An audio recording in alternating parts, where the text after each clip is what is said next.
Hello everybody and welcome to Round 3 Reviews, back with another Japanese review, this time for Versus, a very bonkers movie indeed, as described to my friend, probably the most expensive kind of student movies ever made. This film is notorious for the new wave of kind of Japanese movies that were coming out during the kind of early 2000s at the time. This is from the same director as my favorite, No One Lives. I quote this film quite often. If you haven't seen No One Lives, very, very fun B-movie, very surprising in terms of its violence and its kind of fun nature and some of the motivations of the serial killer. I love this film. And Midnight Meat Train, which is Clive Barker's kind of short story and put into a film.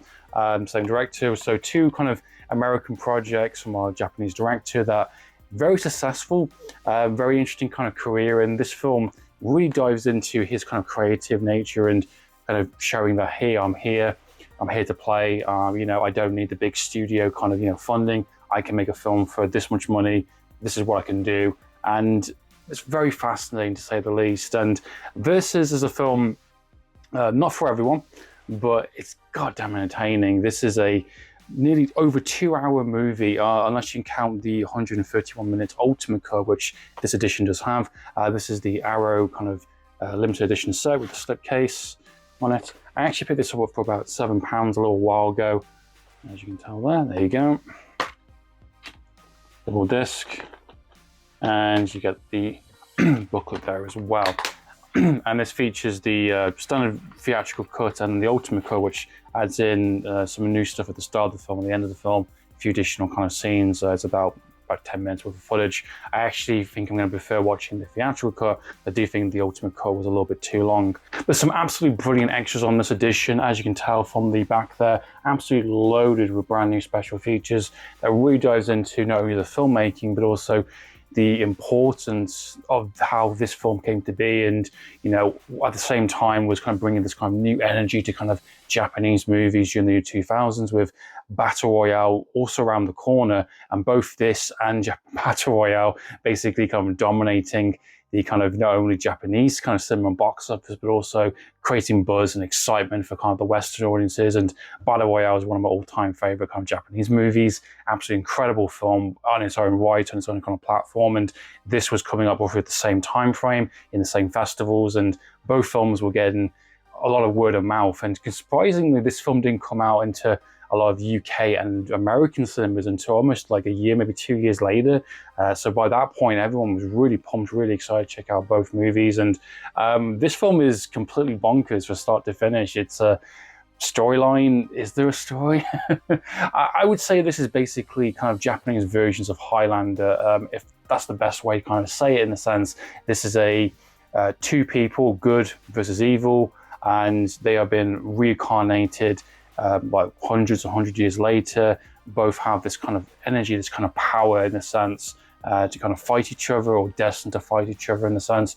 And the start of the film is basically this kind of notorious kind of criminal. He's our main leading character. Our hero character is basically known for killing lots of people, and he's escaped kind of custody, escaped prison with two other kind of prisoners, and he has arranged to kind of meet up with some gangsters to basically get out of this location. Things go wrong. There's some jealousy. There's some kind of back and forth kind of taunts kind of thing. A girl is being kind of kidnapped and involved in that as well. She plays a very important role into what's going to happen towards the second and third act of the film, and they basically kind of get lost or kind of trying to escape into this kind of forest, the forest of kind of the dead, or essentially this very kind of supernatural, kind of very evil, kind of spooky forest, which is never ending and kind of endless, and a very important location to the entire film, because most of the film is going to take place in this one location, in the forest, in the woods. Throughout the film, you get a mixture of kind of zombies, gunplay, swordplay, fighting. You get a lot of supernatural kind of weirdness kind of thing that happens throughout the film.